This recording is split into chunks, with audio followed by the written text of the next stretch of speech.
Nath, myself Dr. Likhu Gupta. I am a consultant physiotherapist. आमर प्रत्येक वर्ष September 8 तारिख दिन आमर फिजियोथेरापी डे आम सेलिब्रेट कर दिन से अवसर में आम फिजियोथेरापी डे दिन गोटे मागणा चिकित्सा शिविर कर समस्त ऑर्थोपेडिक एंड न्यूरोलॉजिकल कंडीशन जमी आंठु व्यथा अंटा व्यथा paralysis spondylosis Parkinson disease paediatric case रोचे मानसिक और भिन्नक्षम शिशु चिकित्सा करा जाए। तो सही अवसर में आम 8 तारिख दिन रविवार दिन आम फ्री कैंप आयोजित करूँ से दिन सका 8 रु राति 8 पर्यंत आम फ्री कैंप समस्त मागणा चिकित्सा से दिन कर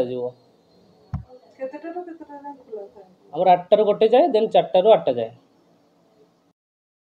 परेश कुमार बेहरा मु भी टेक करुँची ड्रीम्स कॉलेज रे। तो काली ड्रीम्स कॉलेज रू आसला बेलू चल चल टे गोड़ पेन होता तो से आसती फिजियोथेरापी।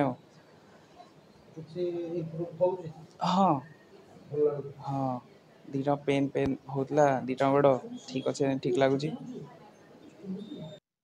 रेणुबाला साहू